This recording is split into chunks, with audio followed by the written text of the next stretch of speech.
Hey folks, welcome back to our Dice Tower preview. I'm Mark, and today we're taking a look at Legends of Novus. Legends of Novus is brought to you by Fundamental Games. It's for 1 to 5 players, ages 12 and up, and games range anywhere from 45 to 90 minutes. Legends of Novus is a fantasy adventure game where you take on the role of a hero, adventuring across a mythical landscape in order to rid the lands of terrorizing creatures that have been summoned based on a horrible magical maelstrom that happened over a century ago. Now, it's up to you to be the hero of the land and become the next Legend of Novus. So your goal here is to be the first player to gain the respect and recognition from the people and the rulers of Novus. In order to do this, you will have to earn 25 experience points by traveling the land, killing creatures, and completing quests. The first player to reach 25 points and kill either a giant quest monster or complete 2 quest cards will win the day. Now there's several different types of game mode here. There is a solo experience, which is pretty rich and really well done. There's a team experience, and then you have your competitive gameplay. We're going to be mostly focusing on that competitive gameplay, as most of the basic actions and things you do play into those other modes. Now, setup on this game is very straightforward and gets you actually rolling it into the game pretty quickly. You have the main board where all your characters will be traveling around the continent of Novus. All the players will start in Vase City at the middle of the board. And there's all kinds of locations on this board, which we'll take a look at in a minute. There's a location guide, beautiful, that leads you through all the different stops that you might make along the way. And there are several decks of cards you'll set up. You have your reward deck, which is basically treasure, items, and things that you'll be equipping your character with. And then you have the adventure deck, which involves events or encounters which will trigger when you pull a card of that type, which then leads you over to the encounter deck, which is full of monsters. And there's also curses out here that you may have to deal with. And there's even animal allies that you can potentially earn along the way. And then you have your quest creatures. These are like your boss level creatures, and they are huge and terrible, located all across the continent of Novus. Some of the main things that you're trying to stop and save the people from to become the Legend of Novus. So these creatures are really things that you want to not even attempt to attack and pursue until you have built your character up enough to do so. And you have your coin of the realm, 5, 10, and 25. Each player starts with 10 coins. Also, each player receives this character board or character sheet. You're going to open it up, and it has slots for all your gear, all your weapons, for your skills, and even if you get cursed. Also, this is where you'll place your character card and your class card. And it tracks your experience and combat bonuses. So this is really kind of the heart and where you'll be making all the choices of what your character will have and be using throughout the game. And you have your different types of dice. You have your 10-sided, which basically you'll be using for pretty much all the checks that you'll be doing in the game, including combat.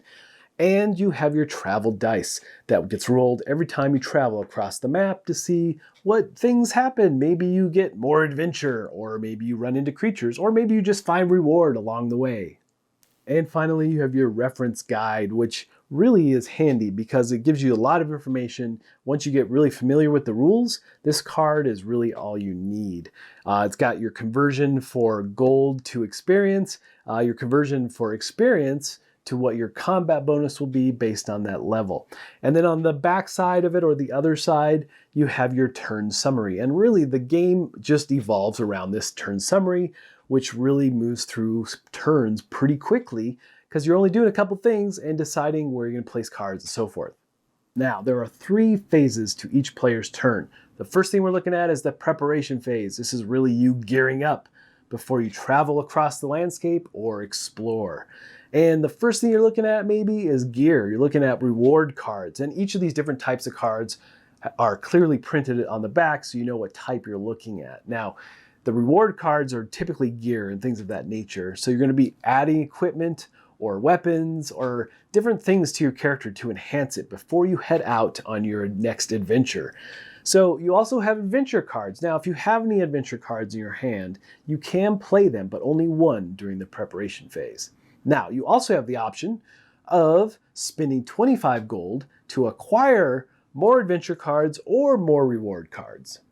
Now, the player board, all its different slots for equipment and things are clearly marked with an icon showing what you can place in the particular areas. So for instance, for footwear or for armor for feet or whatever you're putting there, you have the foot icon. For items, it's this little scroll icon. And for weapons, you've got a hand that you can place in. And potentially you might even have a two-handed weapon where you could only use one. And then you've got like armor, you've got headgear, and then you've got spots for skills as well. So you really have to be mindful about what gear or reward cards maybe you're playing in these spots during this preparation phase. So let's upgrade our fighter a little bit. We've got a couple cards to do that with. We have the Demon's Bane Sword and we have the Enchanted Helmet. The Enchanted Helmet is going to go on the helmet spot on your player board, which then gives you a combat bonus of 2. The interesting thing about the combat bonus too is that as you're adding cards and removing cards and special things come up, those bonuses are going to change and fluctuate throughout the game. And then we're going to look at our Demon's Bane Sword. So if we're holding a weapon currently, which we are, we're going to remove it to add this because it's a two-handed weapon, giving us a +4 to our combat bonus. However, it has some special text. If we're up against a demon type of creature, we get an additional +4, which is fantastic. Trust me, I've used the sword. It's awesome. So that's really how you equip your character and get him ready for potential adventuring. Next up, we look at the adventure phase, and you have 2 options here. You can either explore the location you're currently at, or you can travel across the map. Now, if you explored this location in your previous turn, you can't explore again this turn. But traveling, the way that works is that you're going to roll the travel dice, and there's all kinds of different possibilities based on this roll. And you're going to roll it, and you might get to safe travel, which allows you to move an additional spot along the board. And when you do move, initially you only have 2 spots that you can move across the board. That's kind of the default. However, characters and different abilities may give you more movement, so you got to keep an eye on that based on the type of character you're playing. And then you might run into an encounter, which is the little sword icon. You're going to pull the encounter card and deal with that creature. And we'll take a look at combat in a minute. And then you might get an adventure card. And the adventure cards can also lead to doing an encounter as well, but they can just be events, things of that nature. Different. It could even be a curse potentially. So there's a lot of different things that can happen in this adventure deck that kind of leads you in directions. And then finally, you can just randomly run across rewards or treasure along the path. And when you do, you'll pull a treasure card and add it to your hand. You won't equip that yet. You might be able to equip it in the later phase or at the beginning of your next turn. So those are the main things that are going to happen while you're traveling. You're going to be rolling the dice and pulling cards of the different types, doing reward, doing adventure, or doing encounters, or maybe doing some combination thereof.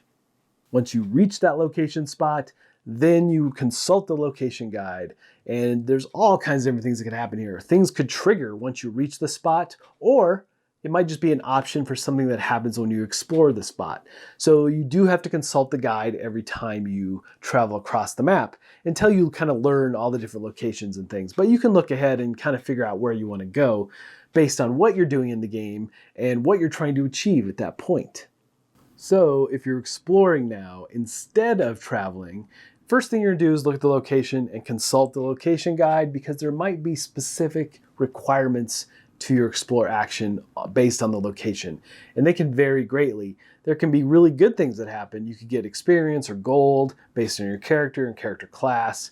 There might be reasons to visit cities if you're a thief because they help you out and things of that nature. But if you are at a place that it doesn't have a specific special explore, then you do a standard explore. And what that involves is that you flip over the adventure card, revealing it.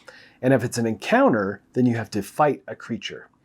But if it's not an encounter, if it's some other type of card, again, this adventure deck does a lot of different things, that card is going to go into your hand. And then you have a couple options. You can either draw another adventure card face down, which would go to your hand, or you can draw a reward card and put it in your hand. So you have a couple different things going on.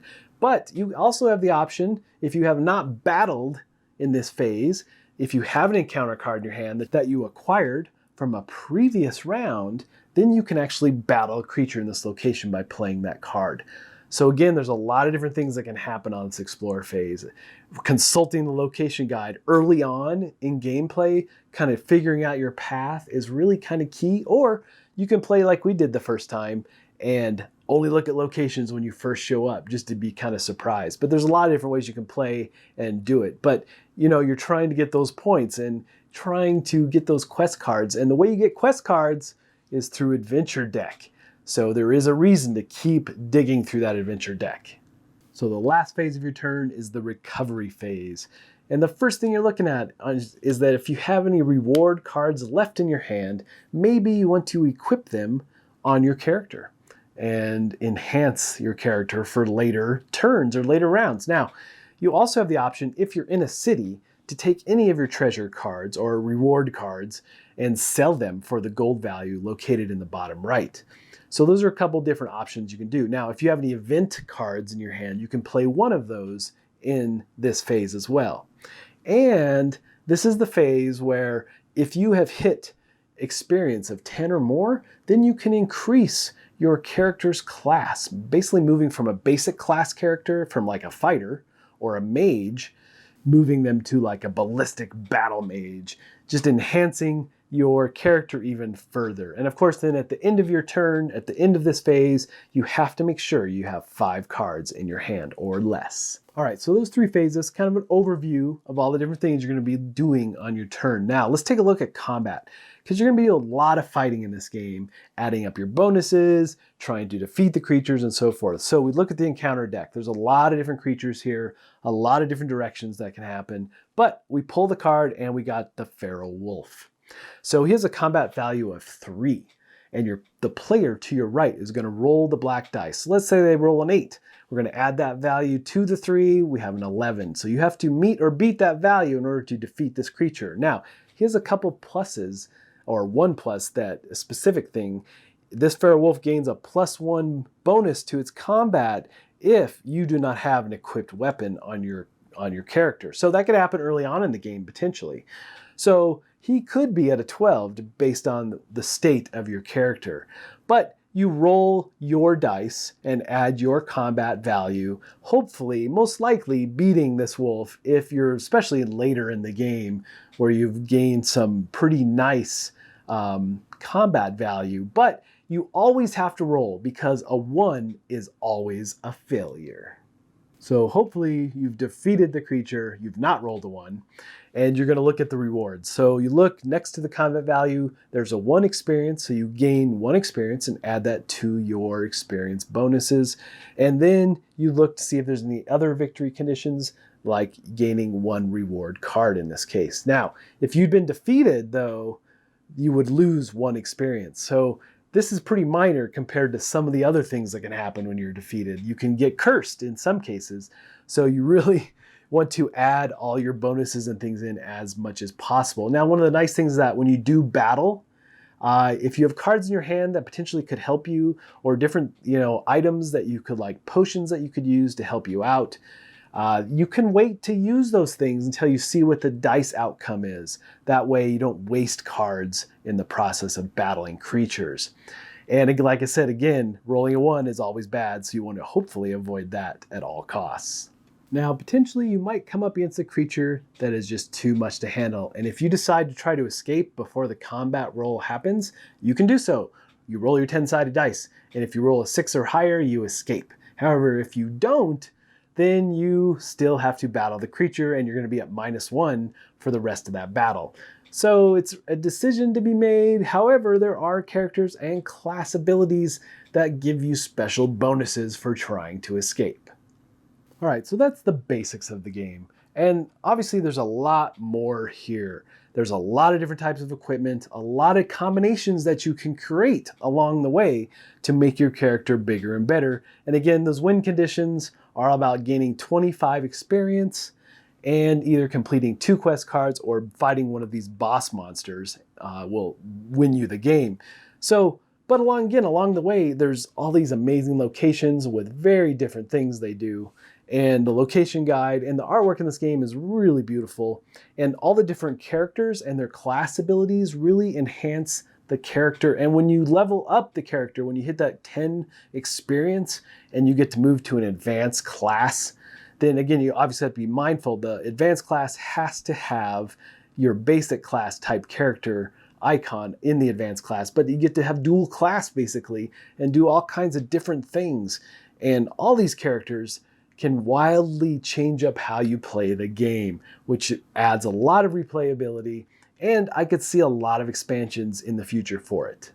All right, folks, just a reminder once again, this has been a Dice Tower paid preview, and everything you've seen here has been in prototype form. So keep a close eye on the campaign for any changes that still may occur. Now, with that said, I have to say that I am an extremely huge fan of the video game Diablo and Diablo 3 and so forth. And this board game captures that feel of the game for me. You know, the outfitting your character, on the hunt for the next best gear, leveling up, getting your character to that advanced class, has all those RPG type elements to it and really works on every level for me. But ultimately, folks, if this game looks like one that would be of interest to you, I'm sure they would appreciate your support. So I think that's it for me, and until next time, we'll see you at the table. Thanks so much for watching the Dice Tower videos. Find more great videos and reviews, as well as our top-rated audio podcast at Dicetower.com. You can also find other great shows at Dicetowernetwork.com. I'm Eric Summerer, and you've been watching The Dice Tower. The Dice Tower is sponsored by Cool Stuff Inc., where you can find great games for great prices. Cool stuff in stock. Check them out at CoolStuffInc.com.